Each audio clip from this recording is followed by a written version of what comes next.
Welcome to the JD Bunkis podcast. Toronto Blue Jays, your Toronto Blue Jays, are going to the World Series. If that doesn't bring a smile to your face, I don't know what will. The procrastinator Blue Jays, the leave it to the last minute, needing the urgency of the moment Blue Jays. Do it again. They make you sweat. Make you sit there. Baseball is stressful, okay? Don't let anybody tell you otherwise. You can be the most positive fan on planet Earth, and there are just moments throughout a baseball game where the stress can be so hyper intense, crippling, truly crippling. And you felt that yesterday. You felt that throughout a large portion of that baseball game. Jays just struggling to string together hits. The feeling of, oh man, could this thing end up slipping away? Could this season really be over? Those little thoughts that creep into your mind throughout a game 7, throughout a massive moment like that. And yet, with this team, like I said yesterday, the nobody believes in us Blue Jays were already dead. Everybody still believed. Everybody, even, again, the pessimistic fan, the person that sat there and went, oh, it's over, it's over, it's over, it's over, it's over. Which I'll admit, I can be a little bit of that guy. I can be a lot of that guy. Even those of us that are like that, you felt with this group that they would come up with something special, that they could come up with something special. And what a departure from so many of the other teams that you cheer for. And lo and behold, it happens again. And it was one of the most special atmospheres that I'll ever be in. Like, I already know that.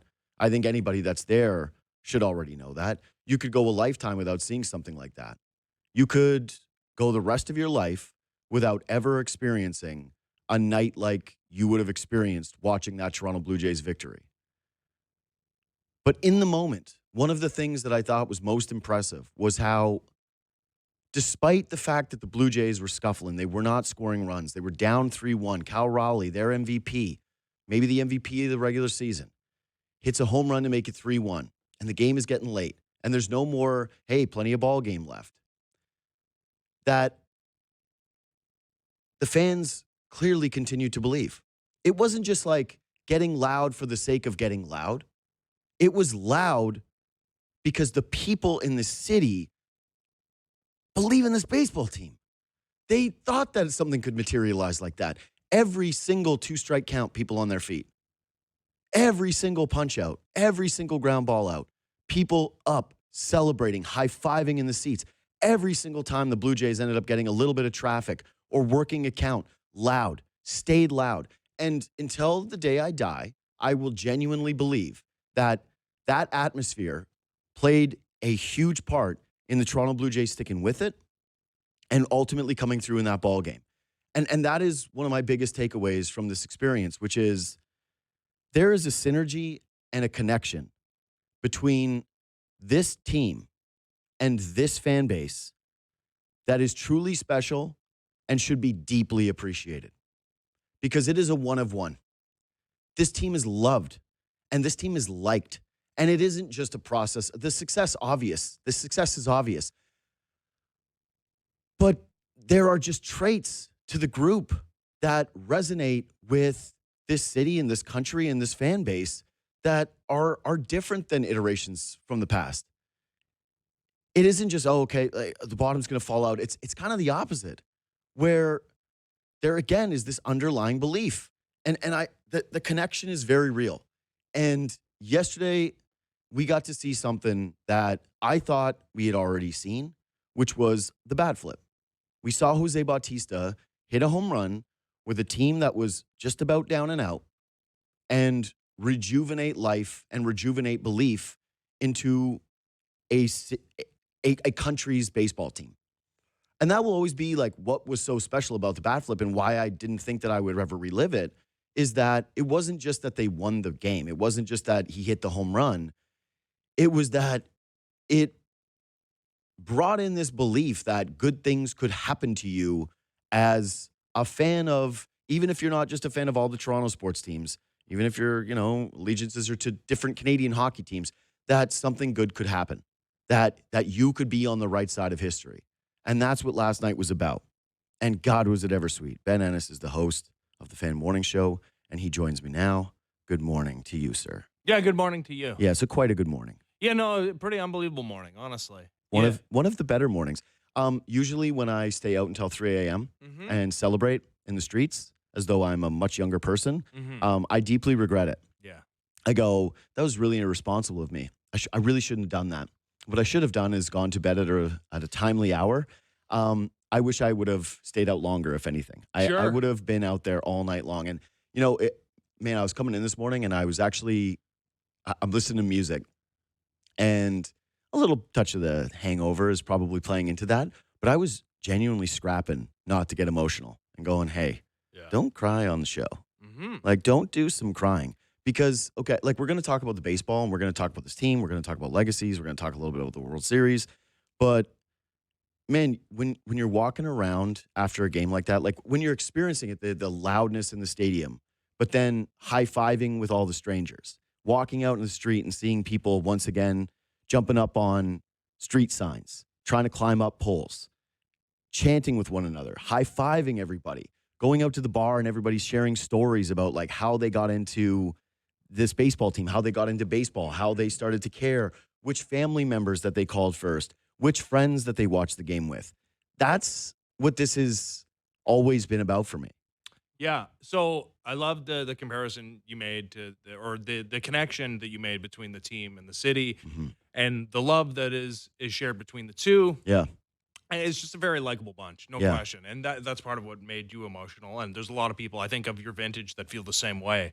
For me, it's like emotional from a different perspective because the 92-93 Blue Jays are what ignited my love of sport. And I don't think I'm alone in that. Like, I think there's a lot of people in their early 40s, like myself, mid-40s, who... It caught you right at the right time. Yeah, it's like sports. Yeah, like sports. Enjoy them. And the Leafs were making runs, too.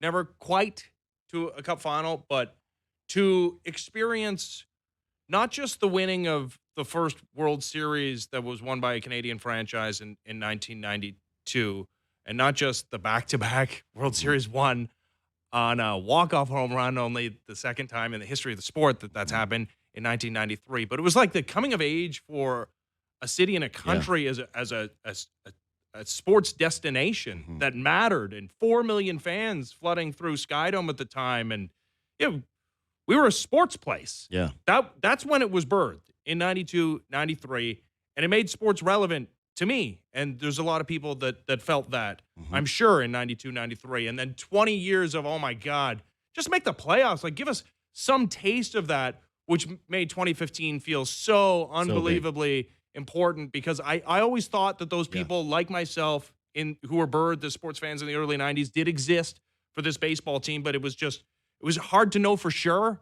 because the fallow points were so fallow for 20 years, and 13, what a nightmare. And then to see it erupt the way it did in 15 gave you proof of concept, and it also allowed this team and this ownership and this front office to go ahead and do the things that they've done in the 10 years since, right? With the stadium renovations and the fifth highest payroll in baseball, because they saw that did exist. Yeah, there was the proof of concept of, hey, you can invest in this and actually see a return. Right. Yeah. And you saw it in the playoff games that you attended and I attended during the run. It's just I never do forget how lucky I am to do this, to work in this industry, to get to talk about something that I'm very passionate about and love doing. But it's just like this is the best time. Yeah. And when we experienced it together in 2019 with the Raptors run, and that was a first of its kind, and probably birthed lots of basketball fans in this country, or solidified those that enjoyed the Carter runs. But this is there was like a little kid, like historical element of my emotionality watching that game yesterday. Yeah, I think it's impossible to separate. And again, like the reason why I think so much of this is going to be deeply appreciated is because you don't get a million of these. And you can get that this team and this city, like in this country, like right now, again, that synergy that I'm talking about is so unique because how many teams, let's be honest, do you hate? You know, you hate this team. That's the normal reaction is, oh, these guys are going to blow it. These guys are not going to come through. Like, again, that fan trauma was not, it couldn't have been more evident than when Vladimir Guerrero Jr. decided to wear an Austin Matthews jersey before a Game 7. And I think, like, okay, you could have had the false bravado of going, hey, this guy's not afraid of anything. And even if you don't even really believe in hexes or any kind of, like, jinxy thing, there had to be at least a little small part of you going, oh, this reminds me of bad stuff, and I don't want to have the bad stuff attached to this thing. But yeah, yesterday just being able to kind of be in it and walk the streets and see the way that everybody was reacting, the way that everybody was celebrating, getting those flashbacks to, again, 2015, knowing that the bat flip was a DS game and that... The game had already been tied by that point, right? Like that is a huge moment. Yeah. And I hate doing the thing where we like compare and contrast because it's like, you feel like you're disparaging. Yeah, always. It always feels like you're trying to nitpick one. Not. Yeah. Not. Yeah. But yeah, there's just no doubt that it was superseded by one of the most historic home runs that have happened in the history of the sport. And Joe Carter's got like maybe the most historic, second most historic in the history of the sport. Yeah, I was going to say that's pretty much always going to be number one. Yeah, there's a very small sliver of space that you can.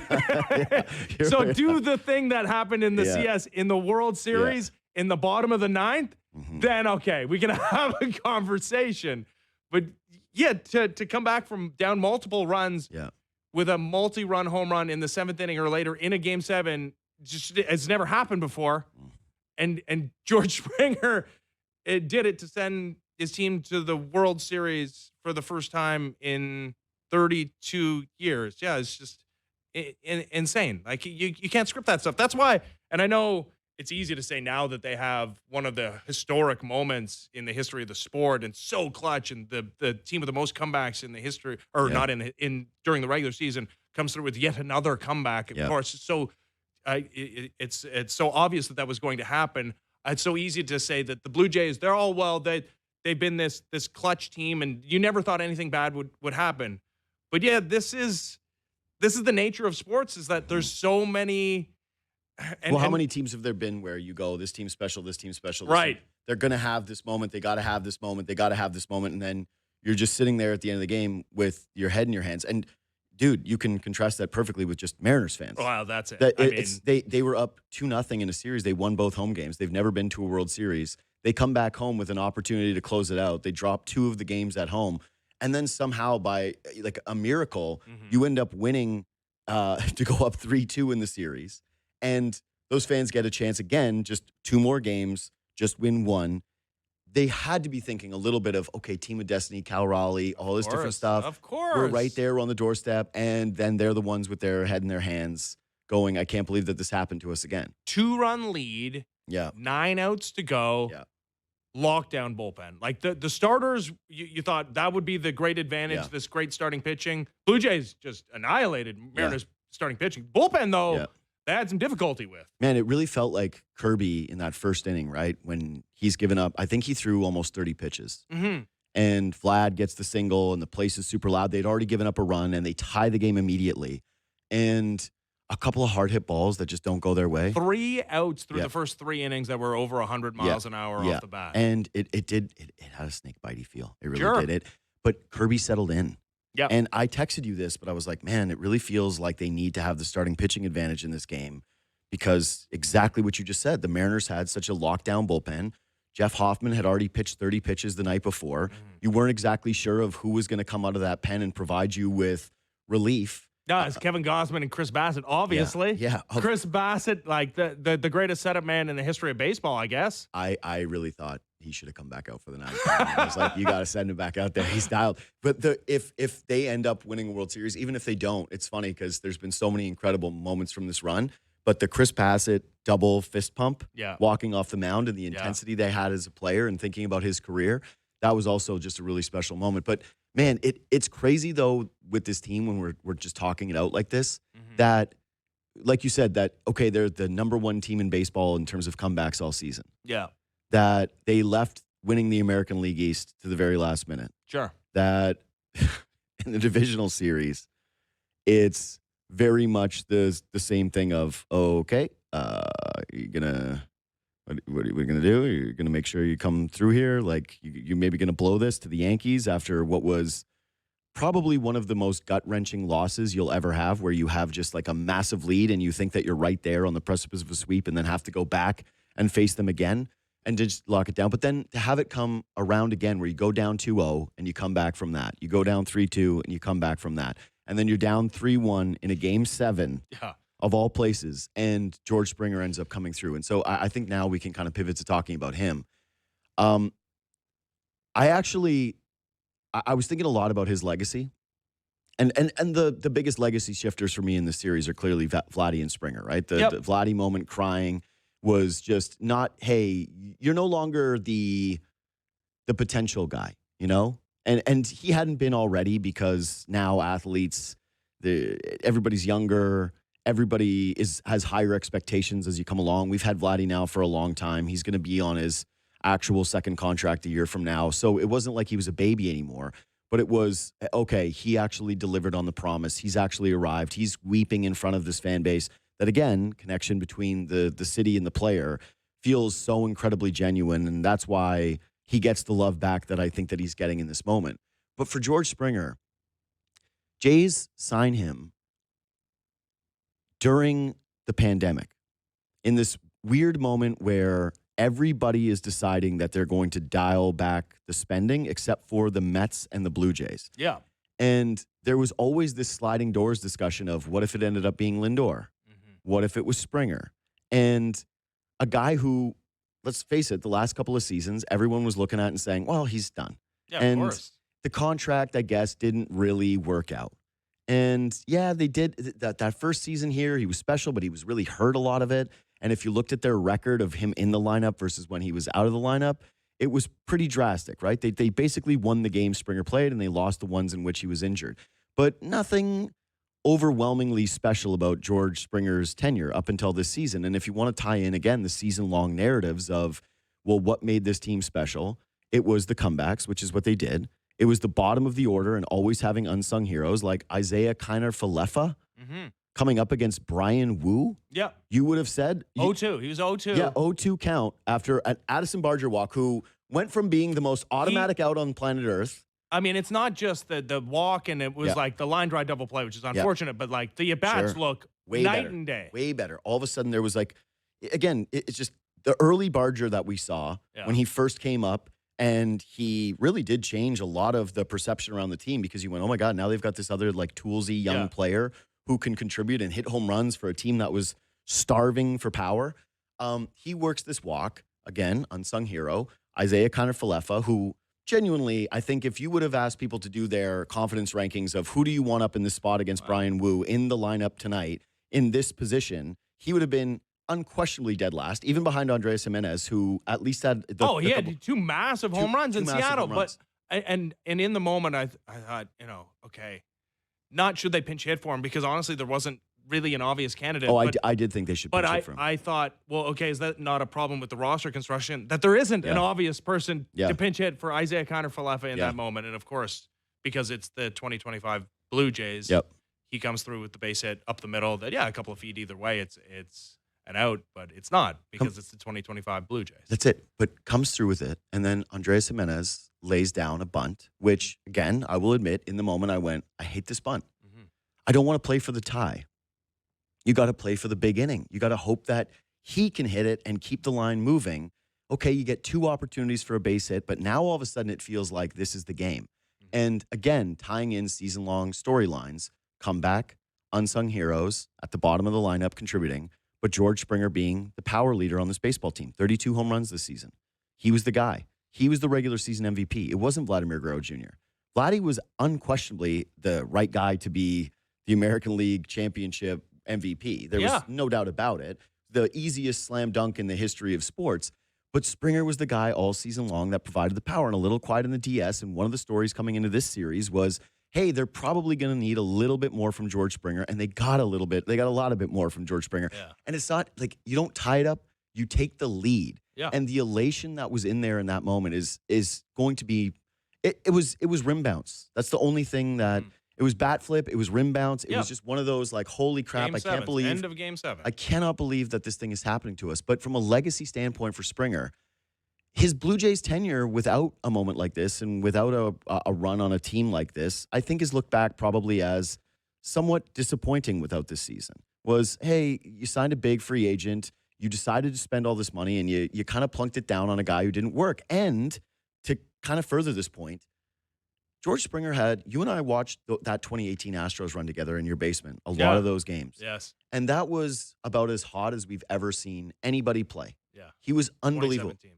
It was 2017, 20, but both years he was absolutely red hot. After he leaves the Astros, like, listen, man, there's a reason why he's getting booed by Mariners fans. There's a reason why he's going to continue to get booed by the Dodgers fans. I'm guessing that they're not going to forget. Like, if you didn't like the George Springer boos the first time around, they're probably going to be a little louder during every single one of his at-bats against the Dodgers. And for him, I think that there would have been, after like post-retirement with that player, a touch of, hey man, amazing career, great player, but you were on those Astros teams. You were with the trash bangers. And for him, there has to be this added validation of doing it with a second team and doing it in your age 36 season and having one of the biggest home runs that will be remembered by this franchise. So now you've got 2 franchises that are going to remember you for some of the biggest hits that either of them has ever had. Yeah, I mean, I even posited it, and I haven't really broken down the numbers entirely, and there's still more career left to be played. But, like, if, God forbid, he wins another World Series MVP. Yeah, he's going to the Hall of Fame. Like, he has to. The counting stats aren't there, but he's just had, like, a very long and good career. He's obviously second all-time in leadoff home runs. He's now, with yesterday's home run, tied with Kyle Schwarber for the 3rd most postseason home runs, only behind Manny Ramirez and Jose Altuve, who have played way more games in the postseason than him. And let's also not forget, putting into context yesterday's home run, like, hobbled severely. At the end of game 6, I did think that he would try to play in a game 7, but I was like, the version of George Springer that you're likely to get after the way he looked at the last at bat in game 6. He took that one hack where and Springer does go down to a knee. Sure. Like, he will take those big home run hacks where he falls down to a knee, and that's when he most looks his age. You're like, oh, that and when he takes his hat off. You're right. Those are the 2 times where George Springer most looks his age. I thought the same thing when he went down in game 6 to one knee. I went, oh man, you're a warrior, but at what point does it become selfish? Right. And so he can take a walk, I guess, but he's not scoring from first on a double and like, okay. And I think this plays into the pitch selection too. And like, are the Mariners aware of his limitations? And do they think he can turn on a fastball? Because you look at him. Yeah. I mean, George Kirby was nothing but fastballs and over. And he takes the walk and he does score. Yeah. And it is running pretty well considering his knee must be very sore. Yeah. And no doubt it played into Bizzardo again going fastball first one. That was the book. Yep. Yeah. I mean, this guy can't turn on a fastball. Yeah, it's mostly arms and hands, but you got to use your lower body. He can't. There's no way he'll be able to catch up to my best fastball and miss his location a little bit. But no. Honestly, to me, it really did feel like it was going to come down to Nathan Lucas and whether he could get on for a spot for Vlad. Well, I mean, so yeah, there's one out, and the decision is either to let Wu walk Springer and then maybe bring Inspired to face Lucas, and then you pinch it with Springer or with a Schneider, and then that would have Vlatty been is too much of an overthink because Vlad would have been there with like a real potential to face the lefty, and you could never have had that. Yeah, I mean anything but a double play assures that, Yeah. right? Like even if you want to keep Bizzardo in there or Wu, like but you couldn't do anything that essentially guaranteed a Vladimir Guerrero Jr. appearance in that spot. 100%. So there's no walk. I mean, no doubt. Today, Mariners fans, and holy cow, the World Series is going to take a hit from a viewership standpoint. From the Pacific Northwest are like, they're done watching baseball for a little bit going forward, I think. But, I mean, they're going to second-guess everything. Mm-hmm. But I think they made the right call in the moment to pitch to Springer on one leg, right? Of course they did, but you know where they made the wrong call? Where? It shouldn't have been Bizzardo. Sure. I mean, you go to Munoz because everybody's fear. And the understanding of the importance of that moment was, okay, this is your last chance without Munoz. Yep. Good way to counteract that is to just put him in the game. 100%. He's not taking it to the finish line likely, No. But I mean, if he's still rolling and maybe he has some quick outs, like maybe. But okay, Yeah. so nightmare of nightmares, you got to bring in Matt Brash to get the last few outs. That's or it. Your or second best reliever Bizzardo. was still there. Yeah, So I agree with that.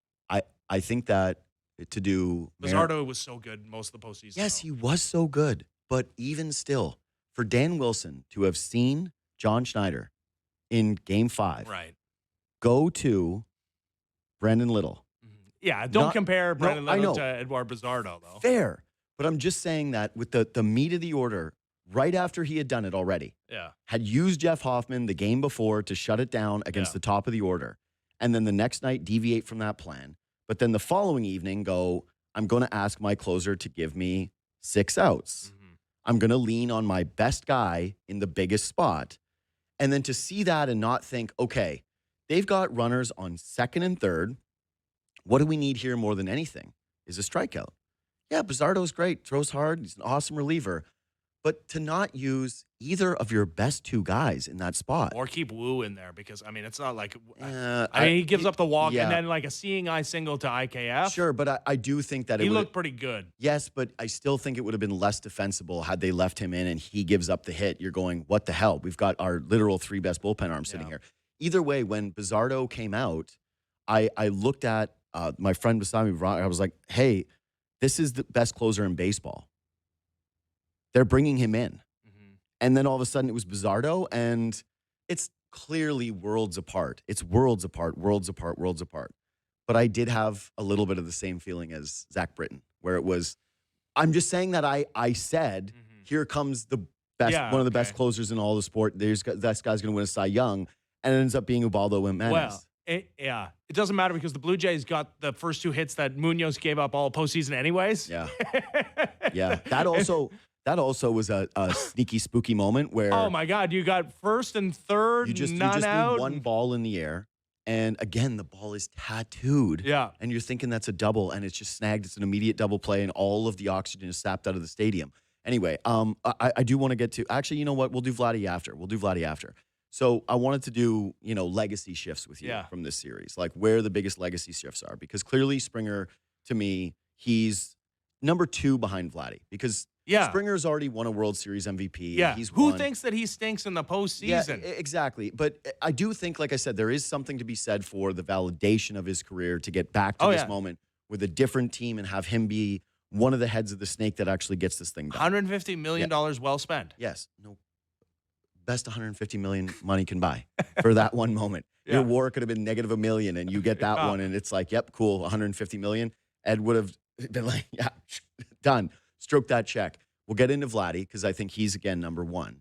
But to you, out of this series, if you're not picking one of those 2 guys, whose legacy do you think shifted the most from getting to this World Series? It's hard not to go Jeff Hoffman. Yeah, I have him as one of my 2 options. Yeah, I don't know how you get away from it because it's so wild the way this postseason has played out that he was just maybe not the worst, but like one of the worst closers just by numbers during the regular season, giving up the most home runs by any reliever. And he had some incredible moments, especially in April. Awesome. Lights out in April. But holy cow, May, nightmare and sort of kind of righted the ship, but a lot of 93 instead of 97s. Many conversations of who should be the closer other than him. And on a 3-year deal, it's like this front office doesn't spend on relief arms, and they go and get this guy who's not a proven commodity, never been a team's number 1 closer ever on a 3-year deal, had health question marks. And last year in the postseason famously stunk. Yeah, this is your guy. And then if you told any Blue Jays fan that going into yesterday, the Blue Jays bullpen would have an ERA over 6, they're like, oh, well, that's all Jeff Hoffman's doing. Did it. Like, oh my, no. He's been one of the bright lights, and okay, he gave up the 1 run in Game 4, but gets the Blue Jays out of that series. To do what he did in Game 6, where John Schneider's like, we're not doing that Game 5 thing again, and look like the April version of himself, not throwing 97 though, but 95 to get the 6 outs, and then the next freaking night after 30 pitches in Game 6, to not just strike outside, get the 8, 9 1-hitters.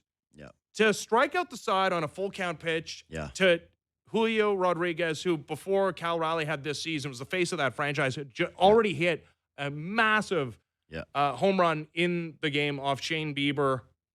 To do that, still without 97, 90, to be throwing 95, but have the secondary stuff working and just as effective as he looked, erased everything about this regular season. And also the leadoff hitter, Rivas, worked a 3-2 count. Yeah. And same thing. Yeah. Nails. That was a high fastball to get the first 2 strikeouts in Rivas and Ken zone. I mean, that's another story of the Mariners' just absolute nightmare offseason is thinking about the bottom 3 of the order and how just like it killed automatic outs, all them. 3 they felt all season. They felt so terrifying, 1 through 5. And then even 1 through 6, because Suarez obviously ends up having the moment. So you're scared of him. And at least he had the presence of, hey, this guy can go deep at any time. Like, don't hang one. Don't make a mistake against him. But once you got through them, it really did feel like, wow, what a soft spot to be able to hit on this team. There's so many. Anything that happened prior to the George Springer home run feels like it didn't even happen. But J.P. Crawford laying down a bunt to move the runners over to second and third for a couple of fellas hitting a combined like 250, 118 and 111. It was electric factory. Really and Shane was. Bieber, who was giving up 1,000 hits in the first 3 innings, he's like, thank you. Yeah, I don't think Shane Bieber went back to the dugout and delivered his, like, just give me the run support. I've got the good stuff tonight. It was coming around a little bit by the end, the curveball. Yeah, whatever. It was not looking like the good stuff. So the other guy for me, if we're talking about, like, biggest legacy shifts, it's Schneider. Because if they lose that game, that Brendan Little decision is remembered in infamy forever. It is one of the, like, if you wanted to ruin someone's day, you would just go Brendan Little. Yeah. And Schneider would have had to wear that. And I really did think that, and again, this kind of ties into your Hoffman discussion of, hey, this guy, nobody really believed in him. The only case for Schneider in that moment was that Hoffman was so up and down throughout the regular season, and so few people actually had a tremendous amount of faith that he was going to be able to get the job done, that you could play the game of, well, if they did go to Hoffman and he gave up a home run, people would be saying the same thing. They would have gone like, well, Jeff Hoffman all season long. It's not like they have Mariano Rivera back there. Exactly right. Even Sir Anthony Dominguez. Exactly right. But Schneider is going to win Manager of the Year. Yeah. And it felt very Dwayne Casey. It felt like, and God, completely different circumstance. But if you recall, Dwayne Casey, the year he won Coach of the Year and then was subsequently let go, they had a final play against the Cavs in which they did not pick up LeBron full court. Yeah. And he scores a game-winning basket against the Toronto Raptors and sends them packing. And there was a famous video of Casey and Masai walking down a hallway and Masai just unable to contain his rage. Yeah. And everyone kind of put that decision to go to Little down on, because there have been so many other incidents where there was the khakis, the push from above to go and do something different. I don't think Little was that at all. I think that was, this manager is empowered. Yeah. This was his decision. He decided to go to Brendan Little in that spot. I think it was a choke job, truly. Like, if you just look at his numbers against righties and who he's been for now an extended sample size, the idea that you were trying to put somebody different out there and turn guys around, it was just an overthink. It's your classic choke. You thought about it too much and you made the wrong decision. For them to get this victory, John Schneider's legacy changes so unbelievably dramatically from guy who cost the team an opportunity to go to a World Series to American League Manager of the Year and representative to the World Series. Yeah. And I give him a ton of credit for adjusting, right? For sure. And that's what the beauty of a 7-game series allows. Yep. Like, you got to be quick. You got to do it right away. But you can adjust. And after Friday, on Sunday, he's like, hey, guess what? The circle of trust is 2 guys. Yep. And those are the only guys he let come out of that bullpen in Game 6. And in 7, he's like, oh, I can use all my guys? Yep. Guess who I trust more, despite the fact that he's not throwing 99 and didn't have ginormous strikeout numbers during the regular season? Chris Bassett. Guess who is the most trusted pitcher on the staff? End of sentence, period. Yep. Kevin Gossman. I can use him, and this is his throw day, and I can get the best version of him. How about that? And I can allow him to intentionally walk with 2 outs and the bases empty, the presumptive American League MVP, and then pitch around the Canadian who jumped up and got hit in the back in the first inning of the baseball game. Tried to cheat. Which I Again, gotta give him credit for. No, traitor to a nation. Anyway, honestly, like wish him well. Yeah, and he's gonna sure. get paid in this offseason, deservingly so. But yeah, pitches around Josh Naylor after intentionally walking Cal Raleigh with 2 outs because he had a matchup that he preferred in Polanco, gets him out. Kudos to John Schneider for pushing all the right buttons, and despite Andres Jimenez having a couple of home runs in Seattle in bunting situations that he didn't bunt, stuck with his gut and feeling went with it like it was a good situation to bunt. Again, another tie-in to the regular season, which is that these guys were not afraid to bunt. They were not afraid to play Mariners, small ball. don't be somebody that you're not. And the Blue Jays are this, though. The Blue Jays were their entire identity throughout the win of throughout that win. Yeah. They hit every single checkbox of, hey, what is it that we do? And they ended up doing it. Okay, we haven't talked about Vlatty, so let's take a quick break. And basically the question I have for you is, has there ever been a Toronto athlete that has ever had the connection now with the city like Vladimir Guerrero Jr. now has? Subscribe to this podcast, leave 5 stars, reach out anytime on Twitter and Instagram at JD Bunkis. Quick break, talk about Vlad next.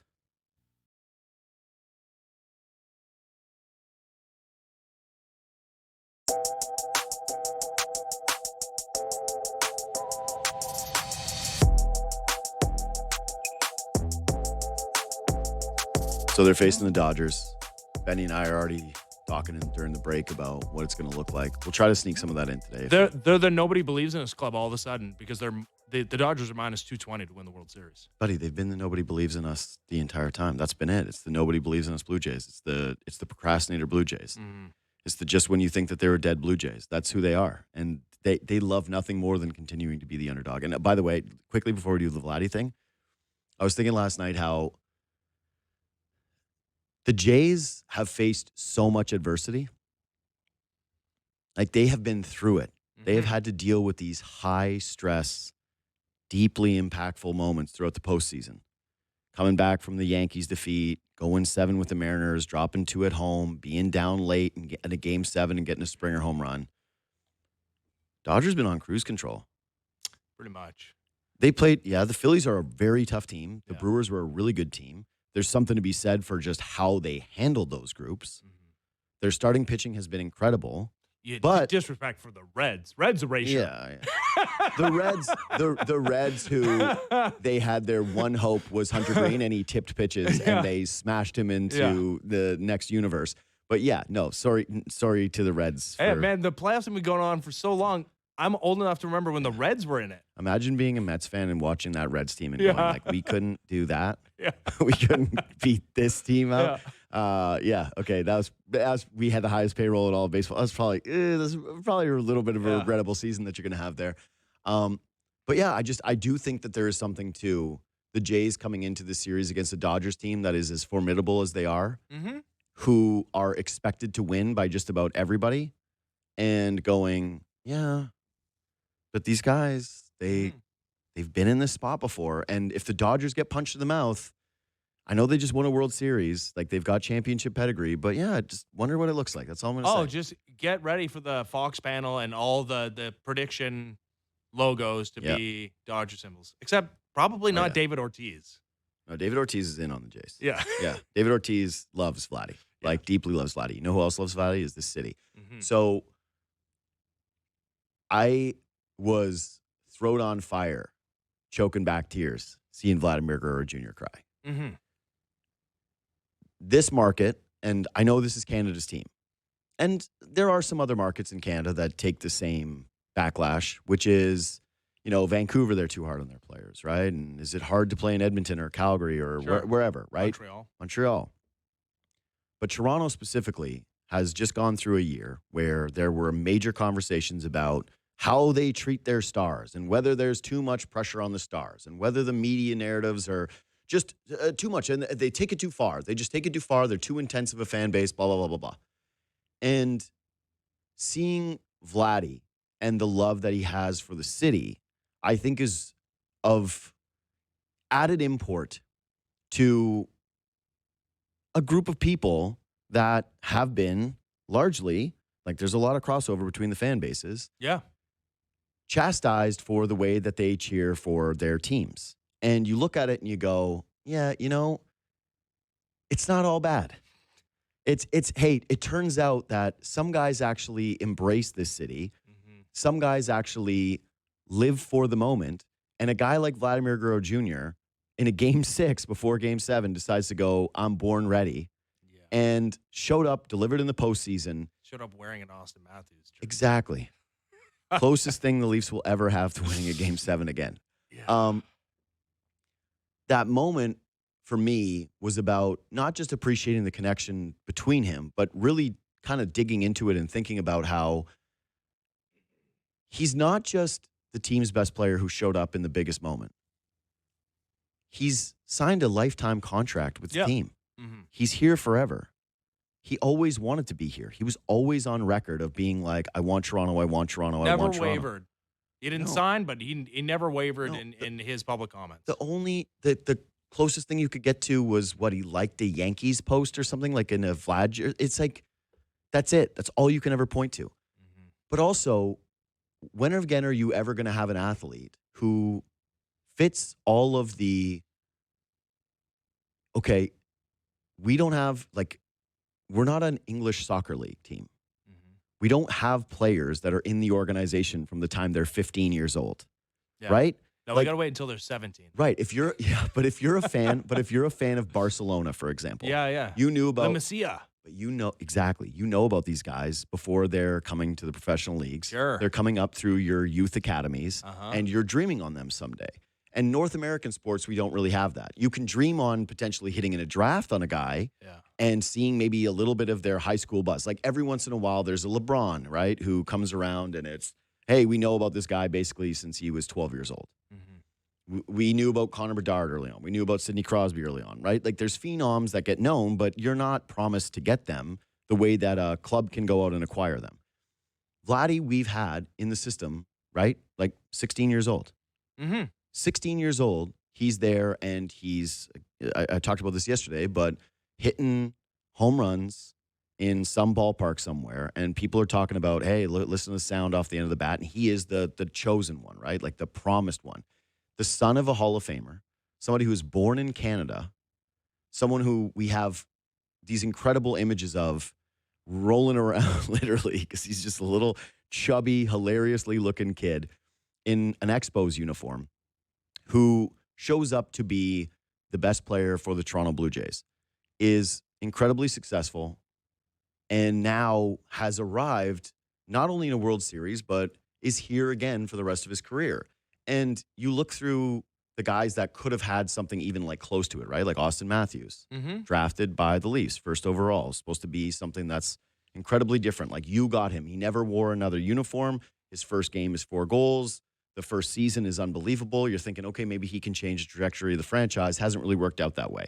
And frankly, I think that there is now so much trauma with that player that even if the Leafs do win, it's not going to be quite the same as with Austin Matthews. Yes, there will be elation. Yes, he will be I celebrated. mean, I'm it not trying to depends make on the how case. it goes. And Of right, course. like maybe if he scored a goal in a game 7, that would change. Of course. But there has been so much disappointment that I think that people's perceptions have shifted just in terms of their undying love for the player. Sure. Kawhi Leonard won a championship here. He'll be forever loved for getting that thing done. But he was a mercenary. He came in for one season. Even Kyle Lowry, who Right. is as loved as a Raptor could be, was not a Raptor all along.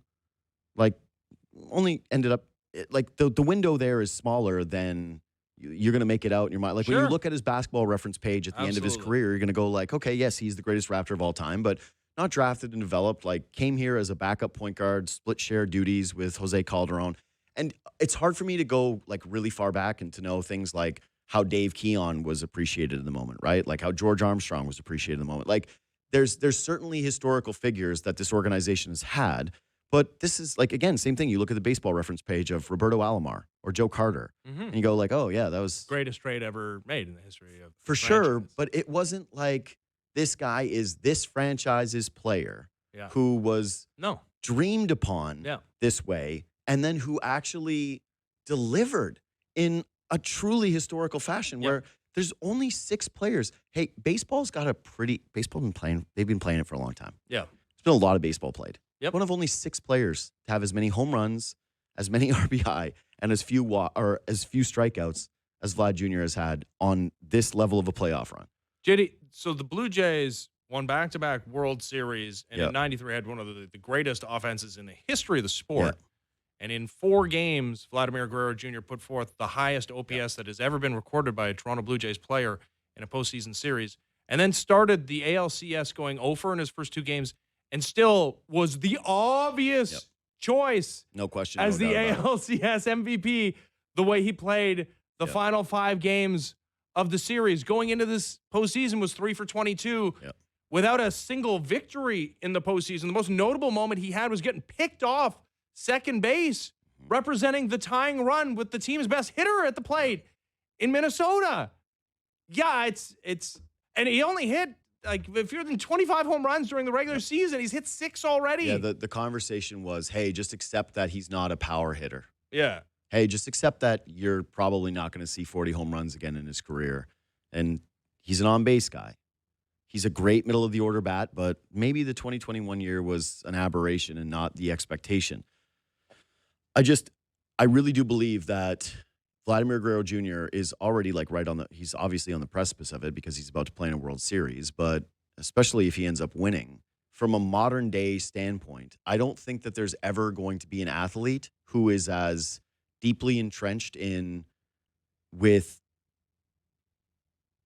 this city's franchises as Vladimir Guerrero Jr. can be. Like, No. again, to be like all of the things that others can't emulate, like the 16 stuff, like being that young and signing with the organization, but to be this good, to have this much hype around you, to have this much expectation around you, and then to actually fulfill the destiny and to care, to give the love back. Like, he's not awkward with fans. It's crazy how ready. I mean, he said he was born ready for the moment in reference to the game, but it's amazing at the ends of these games and the media attention that he's getting and the on-field interviews that he's doing after Game 6 and even after Game 7 at the podium, where he's being asked, "Hey, like when you sign for the rest of your career, is this what you envisioned?" Like, yeah, like just like how a man for the moment he has been in every single moment, seemingly, whether that's during the course of the 9-inning baseball game or beyond. And sure, you can point to $500 million. Who's turning that down? Well, maybe him. Like and especially if this postseason is happening and he's going into free agency. Who's not? You don't think after he would have killed the Yankees, that George Steinbrenner Jr. wouldn't have been like, "Yeah, we'll do more than $500 million." Yeah, obviously. The money is exorbitant and a huge amount, but he had to want to be here and see this thing through to sign that deal. And like they did leave it to the season, right? Like his whole thing was, I'm not going to sign in the regular season. You've only got this window to be able to get this thing done, and clearly wanted to be here because kept the negotiations open. And again, I know it's going to be an easy trope to be able to say, well, like, again, $500 million. How are you turning that down? If anybody could have done it, it was him. He could have done it. Yeah. He was not risking anything by signing or not signing a contract. He's 26 years old. He would have walked into free agency and gotten that bag from somebody without a doubt, wanted to be a Toronto Blue Jay, embraces being a Toronto Blue Jay, embraces Canada, gets it, just completely gets it. And even you would think like, all right, he's the son of a Hall of Famer. Maybe there would be like a touch of an arrogance about him, right? Or a touch of something that is disconnected from just average, everyday people. And there isn't. He's so human. He's so authentic. And I really do, again, he's already very close. But if he wins a World Series, the stake is not just, hey, you're a World Series champion. It's that you are potentially the most, again, ingrained athlete to a Toronto franchise, period, all of them, that we will ever see in our lifetime. Yep. And Joe Carter has the moment, and he'll be the here moment. During the World Series. But Vlatty can be this city's guy forever, if he's not already. Subscribe to the podcast, leave 5 stars. Reach out anytime on Twitter and Instagram at JD Bunkis. We'll see you tomorrow.